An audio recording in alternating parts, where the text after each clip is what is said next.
अब आपको सीधे अलीगढ़ लिए चलते हैं, जहां पर बूथ अध्यक्षों का सम्मेलन चल रहा है। योगी आदित्यनाथ इसे संबोधित कर रहे हैं। में आप सबकी क्या भूमिका होनी है, यही मार्गदर्शन देने के लिए आदरणीय राष्ट्रीय अध्यक्ष जी हम सबके बीच में यहां पर उपस्थित हुए हैं। भारतीय जनता पार्टी के अग्रिम मोर्चा के सेनानी होने के नाते जिस बात को लेकर के आदरणीय प्रधानमंत्री जी और आदरणीय राष्ट्रीय अध्यक्ष एक बात को कहते हैं कि मेरा बूथ सबसे मजबूत, यह जो बात है, अगर बूथ जीता तो चुनाव जीता का यह भाव अगर हम सब के अंदर पैदा हो जाए और हम अपने अपने बूथ की रक्षा करने के लिए, उसकी मजबूती के लिए अपनी पूरी ताकत का इस्तेमाल कर देंगे, तो कोई भी ताकत भारतीय जनता पार्टी को इस चुनाव में विजयी होने से नहीं रोक सकती है। और यही आह्वान करने के लिए हम सब आपके बीच आए हैं। हमारे पास 4.5 वर्षों के आदरणीय मोदी जी के नेतृत्व में केंद्र की सरकार की उपलब्धियां हैं। एक लंबा चौड़ा गांव, गरीब, किसान, नौजवान, महिलाएं और समाज के प्रत्येक तबके को बिना भेदभाव के शासन की योजनाओं को पहुंचाने का जो कार्य हुआ है, हमने किसी की जाति नहीं देखी, किसी का क्षेत्र नहीं देखा, किसी का मत और मजहब नहीं देखा।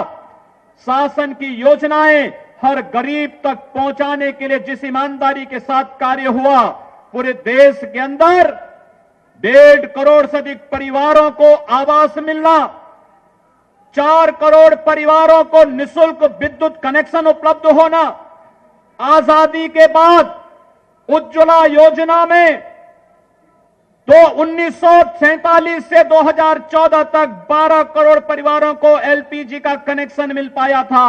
और अकेले मोदी जी की सरकार में 2014 से लेकर के 2018 तक 13 करोड़ परिवारों को रसोई गैस का कनेक्शन मिला, 6.5 करोड़ परिवारों को निःशुल्क विद्युत निःशुल्क रसोई गैस के कनेक्शन उपलब्ध कराए गए, 9.5 करोड़ परिवारों को एक टॉयलेट उपलब्ध कराया गया। उत्तर प्रदेश के अंदर विगत 1.25 वर्ष के दौरान 20 लाख परिवारों को एक आवास उपलब्ध कराया गया, 1 करोड़ परिवारों को निःशुल्क विद्युत कनेक्शन और 1 करोड़ परिवारों को उज्ज्वला योजना में रसोई गैस के कनेक्शन उपलब्ध हुए और 2.5 करोड़ परिवारों को उत्तर प्रदेश के अंदर एक टॉयलेट उपलब्ध कराने का कार्य हुआ। इसके लिए जाति नहीं देखी गई, हमने जाति नहीं देखी, क्योंकि मोदी जी का स्पष्ट कहना था कि हम जाति के आधार पर योजनाएं नहीं बांट सकते, एक लोकतंत्र के साथ मजाक होगा, भारत के संविधान के प्रति मजाक होगा। और इसलिए गांव को, गरीब को, किसान को, नौजवान को, महिला को, व्यापारी को और समाज के हर वंचित को शासन की योजनाएं मिलनी चाहिए। और जहां इन योजनाओं को दिया गया, वहीं मित्रों विकास की योजनाओं को किस द्रुत गति के साथ आगे बढ़ाने का कार्य हुआ है। आज बन रही सड़कें, विद्युत वितरण में हो रहे भेदभाव को समाप्त करके समान रूप से विद्युत वितरण का कार्य जहां हुआ, वहीं साथ ही साथ कानून व्यवस्था के मोर्चे पर आपने देखा होगा, पश्चिमी उत्तर प्रदेश में हर दूसरे दिन एक दंगा होता था। आज दंगाई कहां चले गए हैं, हर व्यक्ति जानता, दंगाई सब गायब हो गए हैं, कंध अपने गले में तख्ती लटका करके चलते हैं और आज कहते हैं हम दंगा नहीं करेंगे, हम ठेला लगा करके अपना गुजर बसर करेंगे, लेकिन समाज में किसी बहन बेटी की इज्जत के साथ खिलवाड़ भी नहीं करेंगे, पर्व और त्योहारों में व्यवधान भी नहीं डालेंगे। पहले तो पर्व और त्योहारों में सपा की सरकार रही हो या बसपा की सरकार, ये स्वयं व्यवधान डालती थी। आपके पश्चिमी उत्तर प्रदेश में कावड़ यात्रा नहीं निकलने दी जाती थी। आपके इन क्षेत्रों में कोई भी पर्व और त्योहार शांतिपूर्ण ढंग से नहीं मनाने दिया जाता था। हम लोगों ने इस बात को कहा कि नहीं, पर्व और त्योहार मनाने की पूरी स्वतंत्रता देंगे, आप कानून के अंतर्गत पर्व और त्योहार को मनाइए, सरकार इसके लिए पूरी स्वतंत्रता आपको देती है। और आज सारे पर्व और त्योहार पूरी शांतिपूर्ण ढंग से मनाए जा रहे हैं। और इसीलिए हम सब आपके पास आए कहने के लिए, जब सुरक्षा की गारंटी भारतीय जनता पार्टी दे रही है, नौजवानों को रोजगार की गारंटी भारतीय जनता पार्टी दे रही है, 1.5 लाख से अधिक नौजवानों को सरकारी नौकरी और 5 लाख से अधिक नौजवानों को हम लोगों ने उद्योगों की स्थापना करके नौकरी और रोजगार के साथ जोड़ने का जो कार्य हुआ है वह भी आपके पास है। लेकिन मित्रों, हम भी जानना चाहते हैं सपा और बसपा से, ये अलीगढ़ की धरती है।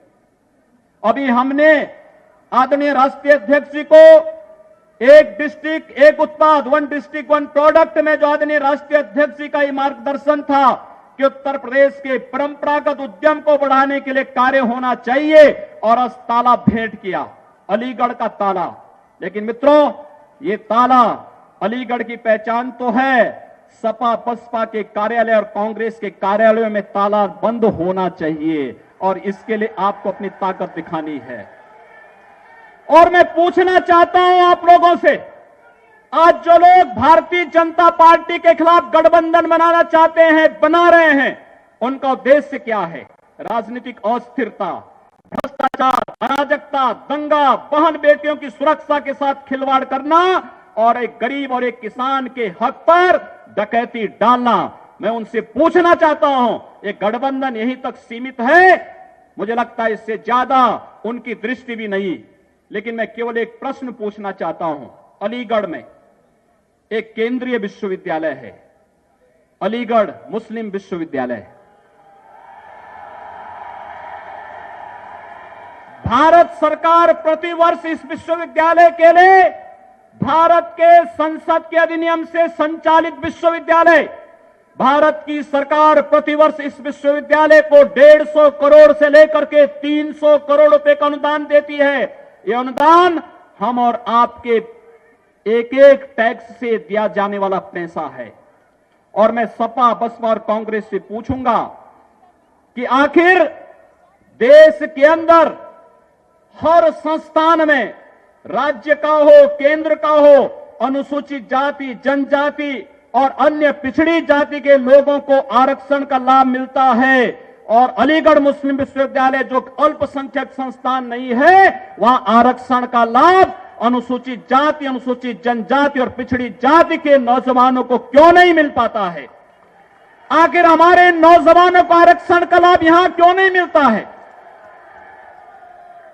बात स्पष्ट है, तुष्टीकरण के आधार पर इस देश को विभाजित करने का जो पाप कांग्रेस ने किया था, सपा बसपा उसी पाप के साथ जुड़ना चाहती है।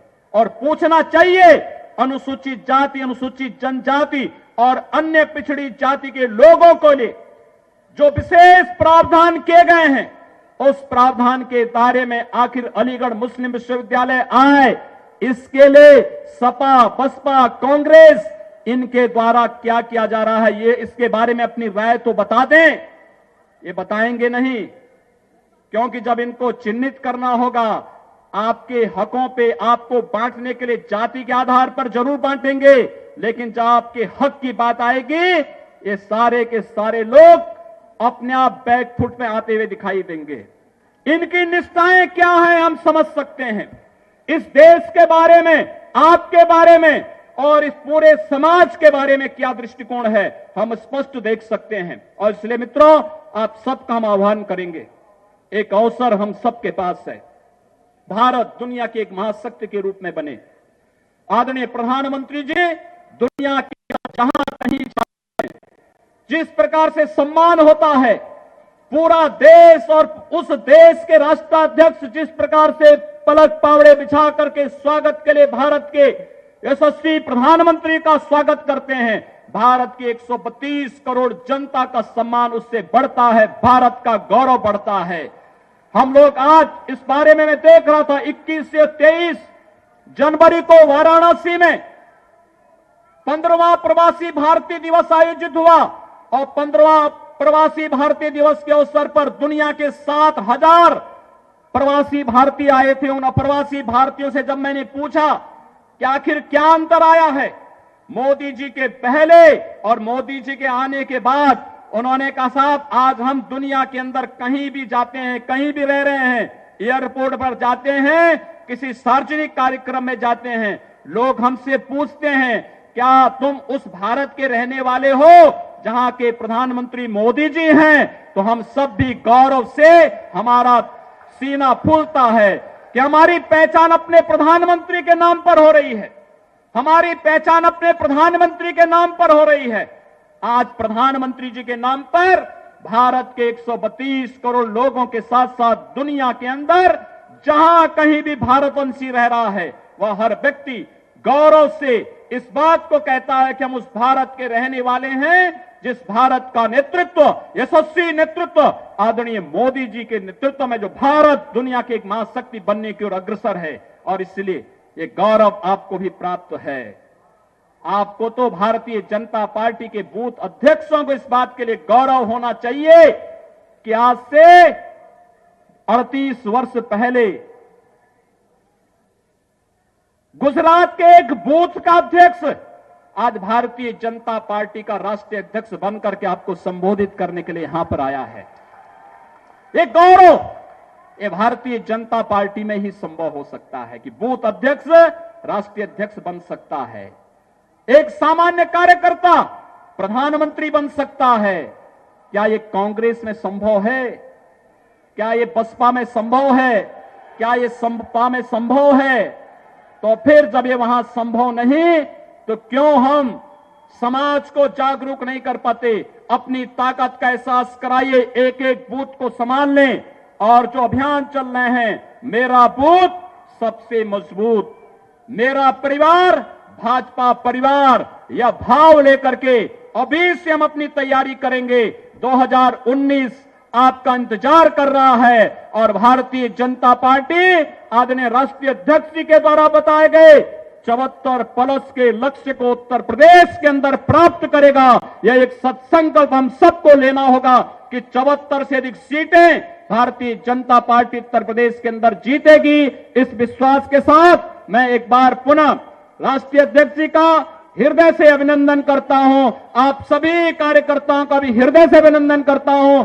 धन्यवाद। जय जय श्री राम। बहुत बहुत धन्यवाद माननीय मुख्यमंत्री जी।